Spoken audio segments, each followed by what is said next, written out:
Halo guys, ketemu lagi di channel Taufik Pulang. Kali ini kita mau test ride sekalian ngobrolin motor yang tidak banyak disukai orang. Biarpun motor ini nggak banyak disukai, tapi percayalah, jalur yang kita mau lewatin ini banyak orang yang suka. Jalur Tawangmangu, Cemoro Sewu.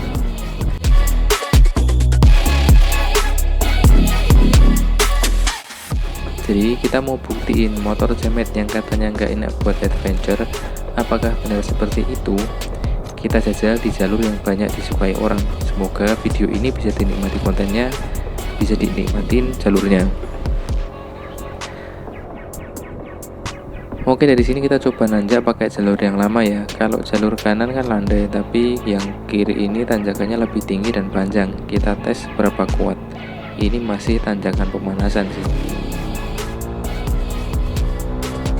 Mantap nih buat nyalip tanpa kendala sama sekali ketika dari arah berlawanan aman.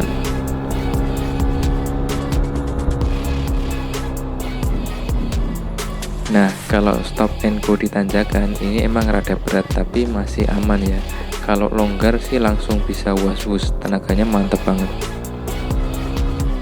Jadi Satria FU injeksi atau Fuvi ini merupakan generasi penerus dari Satria 2 tak, Satria Karbu 4 tak, kemudian Satria FU injeksi. Semuanya identik dengan satu keunggulan, yaitu kencang.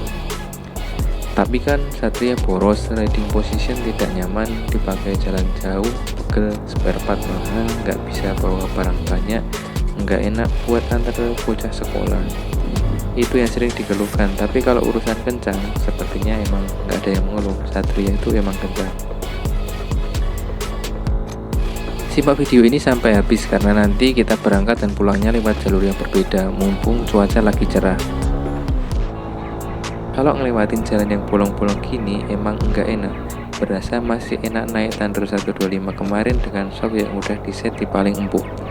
Padahal itu shock variasi harga 300 ribuan, tapi enak banget ngeredam getarannya. Motor ini punya berat kosong 109 kg, mesin DOHC 1 silinder 147,3 cc, nggak nyampe 150 cc. Tenaga yang dihasilkan maksimal di 18,23 horsepower, torsi maksimal 13,8 Nm di 8500 rpm. Spek secara umum tenaganya lebih tinggi dari Sonic dengan kapasitas tangki yang sama-sama 4 liter. Tapi apakah dengan tenaga yang sekuat itu kemudian menjadikan motor ini enak buat jelajah? Ternyata tidak juga. Motor dengan tenaga yang lumayan oke plus pakai gigi, kalau buat ngelewatin jalur pegunungan itu pasti lebih safety. Kenapa? Karena kalau nanjak tenaganya lumayan dan kalau turun bisa engine brake, jadi lebih aman, nggak was-was. Kalau pakai matic rada serem sih lewat rute turunan curam dan panjang, harus sering berhenti sejenak buat mendinginkan rem, menghindari resiko blong. Jadi kenapa kita ambil rute ini, jalur Tawangmangu Cemoro Sewu di jalur yang lama? Karena kita mau buktikan seberapa bermanfaat tenaga melimpah ini jika digunakan untuk melibas rute yang tanjakannya lumayan tinggi, dan seberapa enak handlingnya untuk ngelewatin jalur berkelok dengan aspal yang halus. Nanti kita naik lewat jalur lama dan turun dengan jalur baru biar lebih merata ngerasain gimana sensasinya di dua jalur yang berbeda. Yang agak menantang ini di jalur lama tanjakannya lebih tinggi tetapi aspalnya beberapa rusak. Jadi walaupun butuh momentum buat nanjak tapi nggak bisa asal langsung hajar gas.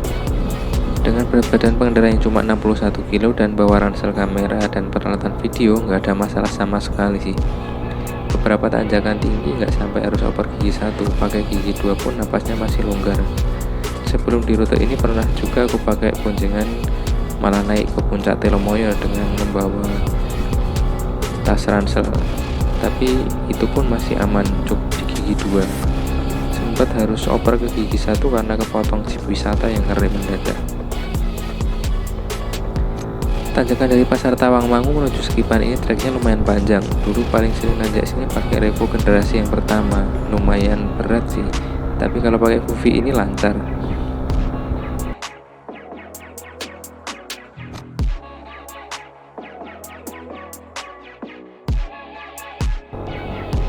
Oke, kita mulai nanjak lewat jalur lama. Sekipan ke atas, nggak enaknya jalur itu karena udah dibuatin jalur baru. Beberapa jalan yang rusak di jalur lama, perbaikannya ya asal aja, tidak semulus yang jalur baru. Ngelewatin beberapa jalanan rusak kayak gini lebih enak naik fiction yang bannya lebar, lebih stabil rasanya. Oke, tanjakan makin tinggi tapi si Fufi masih bisa mengatasi, aman lah. By the way, cuaca di sini lumayan cerah di hari aktif, lalu lintas lumayan sepi juga, jadi kita bisa menikmati hawa pegunungan dan jalur yang berkelok dengan lebih leluasa. Tenaga aman sih di tanjakan yang kayak gini, dan rata-rata masih bisa lancar di gigi 2 dengan napas yang masih panjang. Untuk dari sisi tenaga emang enak sih, cuman sayang riding positionnya itu kurang nyaman. Ya wajar lah, ini emang dilahirkan buat speeding, bukan buat touring. Dulu sebelum dibuat jalur baru, di jalur lama ini emang jadi jalan utama untuk orang kalau mau ke arah Cemoro Kandang maupun Cemoro Sewu. Jadi mau nggak mau semua kendaraan lewat sini, baik itu orang yang udah pengalaman maupun yang belum pernah lewat sini sama sekali. Dan dulu ketika belum ada jalur lama, kalau waktu momen liburan tuh banyak banget bakal kita temuin kalau banyak banget kita temuin kalau orang nanjak di sini pakai mobil dan dia belum pernah lewat sini. Pasti mobilnya nggak kuat, banyak yang harus diganjel, banyak harus yang ditolongin sama warga sekitar buat biar bisa nanjak untuk sampai di daerah atas, ya paling nggak sampai di sebelum Cemoro Sewu. Rute di jalur ini kalau orang yang belum biasa lewat itu butuh effort tersendiri, bahkan kalau nggak tahu kemampuan kendaraannya, motornya maupun mobilnya, sering banget mogok. Nah, dulu waktu pakai motor 100 cc Revo generasi pertama, nanjak di sini itu masih bisa nanjak, tapi di gigi 1 dengan kecepatan ya 10 km per jam sampai 20 km per jam.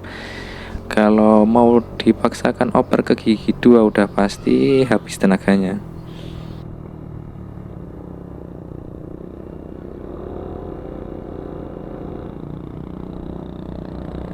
Nah, ini ada tanjakan lagi yang kayaknya sih terakhir ya, tanjakan sebelum ke Cemoro Kandang yang paling berat yang di sini.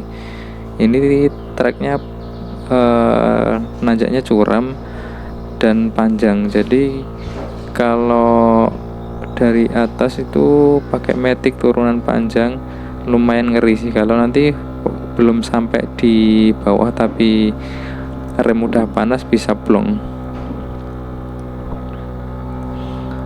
Ini bentar lagi mau habis tanjakannya, nanti habis itu udah nggak begitu berat lagi sih.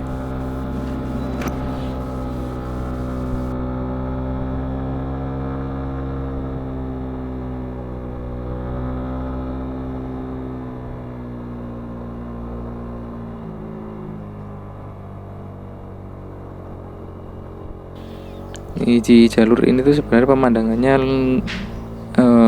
lebih eksotik ya dibandingkan dengan jalur yang baru. Cuman ya emang ini ketika ada jalanan yang berlubang, aspal yang rusak, ya udah modelnya tambal-tambal aja kayak gini. Itu pun kalau ditambal, beberapa ada yang emang masih bolongnya nggak ditambal. Kalau mau nggak mau lewat sini ya tetap harus hati-hati, karena kalau mau asal bejegas ya nanti kehantam sama lubang jalanan.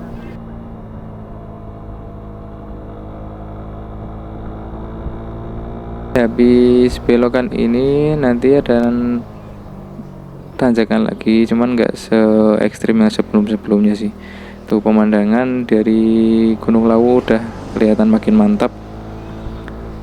Kalau cuaca cerah bisa dapat view yang kayak gini, tapi kalau posisi mendung ya isinya kabut aja semua.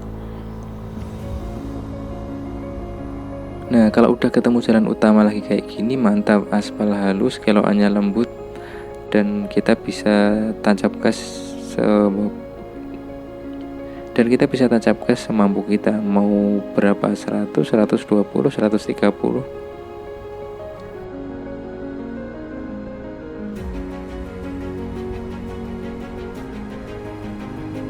Di lajur kiri sebenarnya ada tanjakan tinggi lagi sih, tapi kita mau menikmatin jalur dulu lah sampai nanti ke Cemoro Sewu. By the way, di jalur sepi kayak gini nggak akan kita dapatkan kalau di hari Minggu atau tanggal merah, karena udah pasti di pinggir jalan dan di pinggir warung isinya motor semua pada San Mori. Balik lagi ke motor ini, urusan handling untuk melintasi rute pegunungan ini nggak masalah, mau miring kan miring kiri, semuanya aman terkendali. Tapi kalau bawa barang bawaan banyak lumayan mengganggu sih, karena motor ayahku kayak gini memang tidak nyaman untuk semua keperluan. Dipakai jalan jauh kata orang cepat bikin pegel, tapi pegel itu kalau gendong ransel besar sih, tapi kalau sendirian dan bisa geser-geser posisi duduk nggak masalah. Nah, kalau urusan bahan bakar ini yang kadang bikin nyesek, Fuvi ini kalau dipakai jalan jauh itu iritnya luar biasa, tapi kalau dalam kota bisa 2 kali lipatnya borosnya. Kalau misalkan dipakai harian 30.000 per tamak itu bisa dipakai sekitar 3 hari dengan total jarak tempuh 45-50 kilo. Tapi kalau dipakai naik gunung 30.000 per tamak ini bisa tembus di 100 km. Apa nggak ngawur ini? Coba kalau Suzuki bikin motor semi touring atau adventure dengan mesin sesangar ini, mantap. Jadi kesimpulannya, siapakah yang cocok menggunakan motor ini? Apakah motor ini cocok untuk melibas tanjakan pegunungan? Kalau boleh menyimpulkan, ada 2 poin yang penting. Pertama, dari sisi tenaga, karakter mesin, dan konsumsi BBM, motor ini sangat cocok untuk melibas tanjakan karena tenaganya yang kuat bisa diandalkan. Kedua, dari sisi riding position, kalau dipakai daily driver atau motor harian di pegunungan kayaknya sih bakal lebih enak kalau riding posisinya agak tegak. Ya kayak stang-stang supermoto atau motor touring itulah. Jadi nggak bikin capek, lebih gampang capek kalau posisinya terlalu lungging. Oke, ini waktunya kita sholat dan makan soto dulu.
Sabar dulu, nanti kita insya Allah kembali ke sana lagi. Sesudah cukup mengisi energi dengan soto, lengkap dengan view beserta segala kenangannya, kita balik lagi ke Solo buat kerja. Jalan di perbatasan Jawa Tengah Jawa Timur ini emang the best kalau pas weekday dan cerah. Nikmatin sepoi angin yang seger walaupun matahari lagi panas-panasnya. Bisa motoran sambil miring-miring juga kalau mau, tapi kali ini kayaknya kok sayang banget misal jalan ngebut. Mending santuy nikmatin pemandangan. Jalur Cemoro Kandang ini makin banyak warung yang estetik. Kalau mau naik ke Mongkrang, belok ke sini. Tadi sih sempat kepikiran apa TikTok Mongkrang aja kali ya, tapi karena kondisi lagi nggak begitu fit, mending gas balik aja. Pernah lihat konten orang-orang yang hobi motoran, cowok itu healingnya cukup bawa dompet, HP, naik motor, udah selesai. Pemandangan secakep ini siapa yang gak mau coba? Dengan hawa sejuk yang kayak gini dan pemandangan yang bagus, tangan mau menghitam, muka mau menggosong, ya gak apa-apalah. Perjalanan turun ini gak banyak yang bisa diulas dari sisi motor, cukup engine brake dan mengontrol stang sambil menikmati pemandangan.